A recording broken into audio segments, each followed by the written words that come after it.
ये बच्चा आज रियांश इसका नाम है और 5.5 साल का बच्चा है रियांश नाम है ना। तो आप यहाँ पे आज कितने दिन के बाद आए हो? 1 महीने से एक महीना इलाज के बाद। हाँ जी। और इस बच्चे को एस्मेटिक ब्रोंकाइटिस थी। एस्मेटिक ब्रोंकाइटिस ये होता है जैसे बच्चों को दमा हो जाता है। बहुत सारे बच्चे आज की डेट में इससे सफ़र कर रहे हैं, जिसमें बार बार सांस फूलता है, सर्दी खांसी होती रहती है। डॉक्टर के पास जाते हैं और हम एलोपैथिक डॉक्टर जो है उनको एंटी हिस्टामिन दवाइयाँ लिखते हैं, एंटीबायोटिक लिखते रहते हैं। और फिर जब और ज़्यादा बढ़ता है तो नेबुलाइजर देते हैं, और भी ज़्यादा बढ़ता है तो हॉस्पिटल में भर्ती कर देते हैं, और भी ज़्यादा बढ़ता है तो ऑक्सीजन देता है। और ये रिकरेंट होती है और ये ठीक नहीं होती, रिवर्स नहीं होती। अब आप ये बताओ कि 1 महीने का जो हमने इलाज किया, इससे आपको क्या मिला? डॉक्टर साहब तेजी से बोलना। इनहेलर छूट गया और जो एंटी एलर्जी थी वो इनहेलर आपका छूट गया। हाँ जी। कितने साल से इनहेलर ले रहे हैं? ये करीब 1.5 साल से। 1.5 साल से। हाँ जी। तो 1.5 साल से आप इनहेलर की फ्रीक्वेंसी क्या थी, मतलब कैसे बस 2 टाइम 2 टाइम रोज सुबह, लेते बस ये क्या बोल रखा था उन्होंने कि ये नहीं कि बस सुबह शाम 2 टाइम देते हैं रोज? हाँ। 1.5 साल से। हाँ। और साथ में और दवाइयाँ भी लेती थी? एक एंटी एलर्जी गोली थी बस। एंटी एलर्जी हाँ जी। बीच में बीच एंटीबायोटिक? में फिर भी हो जाता था तो फिर वो दवाई अलग से आती थी। अच्छा, तो ये तो 1.5 साल का आपका नेबुलाइजर। हाँ जी। ये इसकी बीमारी की शुरुआत कब से हुई? बस बचपन से ऐसा था कि अगर मैंने जब मेरा दूध पीता था, कुछ भी मैंने फल खाया या कोई ठंडी तासीर की चीज़ खाई तो रात में इसका नाक बंद करके रोता था। तो मुझे पता चलता था पता नहीं क्या। तो फिर मैंने धीरे धीरे नोटिस करना शुरू किया कि अगर मैं कुछ ठंडी जैसे चावल भी या लस्सी या फल भी बन, मैंने कुछ नहीं खाया अपना जब तक इसने दूध पिया, बस दाल रोटी के अलावा। सब्जी भी लौकी भी शाम में खा ली तो इसकी नाक रात में बंद हो जाती। कितने साल की उम्र से? ये बचपन से ही। अच्छा। और पेट की दिक्कत थी, फिर पेट में गैस पैदा हुआ, तभी मोटा पेट फूला हुआ। अच्छा। और जो कई डॉक्टर को दिखाया तो मैंने कहा ये इसका पेट और की बजाय एबनॉर्मल सा क्यों दिख रहा मुझे मोटा। तो फिर उन्होंने गैस की वो डाइजेशन करने के एंजाइम वगैरह वो दिए, तब जाके धीरे धीरे धीरे, लेकिन जैसे कॉन्स्टिपेशन तो था ही लगातार, 2-3 दिन तक भी नहीं जाता था। तो अब केला खा लिया तो 2-3 दिन में नहीं जाएगा, केले से तो इतना होता था। तो ये बच्चा आपका मतलब 1 साल की मान के चले 1 साल की उम्र से बीमार था? हाँ जी। हैं? हाँ जी। तो और 5.5 साल की उम्र में आप आए तो 4.5 साल के करीब इस बीमारी में आप हाँ फंस जी। गए। हाँ जी। कितने आपने डॉक्टर्स को दिखा दिए, कितने आपने दवाइयाँ ले ली, कहाँ दिखा दिया? नकुड़ क्या, यमुनानगर क्या, दिल्ली क्या, और जो है बस पता नहीं वहाँ आसपास जो भी था।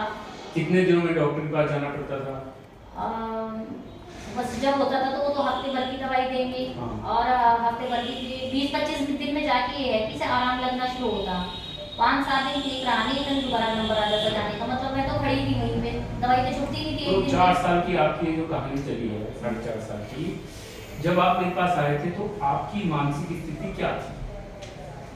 बस मैं मानसिक स्थिति ये थी कि हर रोज मेरे बच्चे की बीमारी बढ़ ही रही है। दवाई तो मैंने डॉक्टर बहुत बदल दी, एमडी भी देख ली, वैसे भी एलोपैथिक भी और आयुर्वेद में भी दिखाया है। आपको ना दिखाया, आयुर्वेद में भी दिखाया है। और जो है स्पेशलिस्ट थे वो चंडीगढ़ की तरफ है उनका, अस्थमा को लेके ही आयुर्वेद का, उनकी भी कई महीने की लाई मैंने, और होम्योपैथिक में भी दिया, लेकिन आराम हुआ नहीं।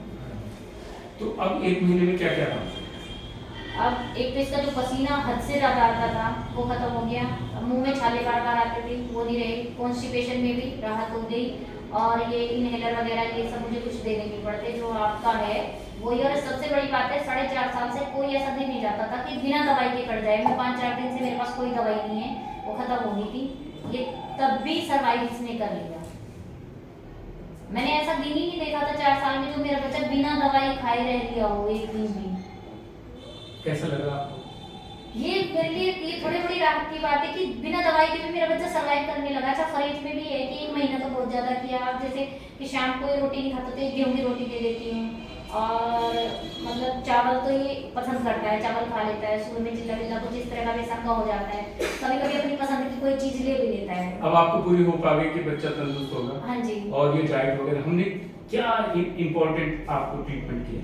डॉक्टर साहब मैंने ये देखा कि जब 1 महीना शुरू में पूरा परहेज किया मैंने, अगर एक वो गेहूं की रोटी शाम में भी दे दी ना तो उसको झेल नहीं पाया, वो असर दिख गया। अब 1 महीने के बाद ये हो गया कि वो इस शाम को उसकी रोटी खा लेता है, एक रोटी गेहूं की, इससे दिक्कत नहीं होती। और अगर मतलब इसका 1-2 बार मन करा आइसक्रीम को देने, अपनी आइसक्रीम भी खाई 1-2 बार, ज्यादा नहीं, तो वो भी चल गया इसका नहीं, काम। मैं पूछ रहा हूँ कि जो ट्रीटमेंट हमने किया हाँ जी। किस तरह से किया? अच्छा, किस तरह? बस्ती में आ, आपको बस्ती ट्रीटमेंट भी दिया?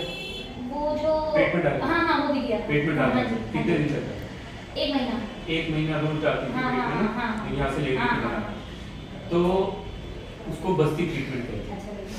तो एक तो बस्ती ट्रीटमेंट दिया हाँ। और तेल की मालिश, दूध की सिकाई सब। हाँ जी, हाँ जी। अगर आप मैं पूछूं इस इलाज को आप कितने नंबर दोगे तो क्या दोगे? बस इससे बढ़िया कुछ हो नहीं सकता इससे बढ़िया दे सकता है। पब्लिक के लिए आपका क्या संदेश है? कि अगर किसी को भी इस तरह की प्रॉब्लम है तो वो अपने बच्चे को डॉक्टर साहब के पास जरूर लेके आए। और क्योंकि मैं बहुत घूम चुकी हूँ, मैं नहीं चाहती कोई इतना इसमें सर घूमना भी है, टाइम भी, पैसा भी, लेकिन जो मानसिक पीड़ा है वो बस वही समझेगा जिसके बच्चे को तकलीफ है। तो वो इतनी ना उठा के, तो मैं तो सोचती हूँ कि पता नहीं मेरे कितने अच्छे कर्म होंगे, कितनी दुआएं मन्नतें मांगी है कि एक सही इंसान मिलना भी तो जरूरी है डॉक्टर साहब, आराम तो तभी हो। असल में क्या है कि ये हमारी जो परंपरा है, हमारी जो ऋषि धर्म है, हमारे जो ऋषि थे, जो एक वैज्ञानिक थे जिन्होंने ऐसी खोज की कि जो उस समय भी थी और आज भी है और आगे भी रहेगी। इसी को हमें शाश्वत कह दो या सनातन धर्म।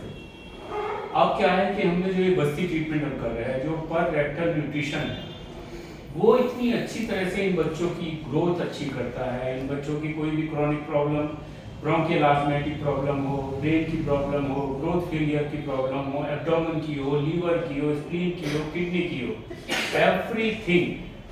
आप आए थे तो खांसी के लिए, लेकिन और क्या क्या चीजों में आपने आराम हाँ, किया? बहुत आराम। हाँ, बताइए। हाँ जी, एक तो इसे पसीना बहुत आता था, मुंह में छाले, बार बार कॉन्स्टिपेशन की भी दिक्कत थी। कॉन्स्टिपेशन, मुंह में छाले, एक्सेसिव स्वेटिंग। एक्सेसिव स्वेटिंग तब होती है जब उनकी जो मेटाबॉलिक एक्टिविटी है बहुत हाई रहती है। और उसका कारण क्या था कि जो ये नेबुलाइजर देते थे, एंटी हिस्टामिन देते थे, ये उस सबके साइड उससे भी इफेक्ट। पहले था डॉक्टर साहब, पैदा होते ही पैदा पेट इतना था ना। ये तब का था जो आपने बताया कि जिस समय पैदा हुए पेट फूला हुआ था। हाँ। तो इनके पेट में वो जर्म्स थे, जो बैक्टीरिया थे, जो पूरी सिस्टम को चेंज कर रहे थे। तो जब हमने ये गट बैक्टीरिया बस्ती से थ्रू चेंज कर दिए तो ये बच्चा एकदम से नया आ गया। और अब मुझे पूरी क्या मुझे पता ही है कि ऐसे बच्चे अब दोबारा बीमार नहीं पड़ते। थोड़ा सा साइड इफेक्ट, थोड़ा सा ये देते रहते हैं, डाइट चार्ट वगैरह देते रहते हैं, और बस खाना पीना थोड़ा चेंज करो, मेरी भी जरूरत आपको नहीं है। सो ये केस हमारे लिए कितना बड़ा स्ट्रॉन्ग एविडेंस है, जो chronic bronchitis, asthmatic bronchitis, stomatitis, constipation, growth failure, उसके लिए यहाँ मैं डॉक्टर विजय वर्मा हूँ, जेपी हेल्थ पैराडाइज डायरेक्टर, जिसके अंदर हम इंटीग्रेटेड मेडिसिन के साथ में बहुत सारी बीमारियों को ठीक कर रहे हैं। Thank you.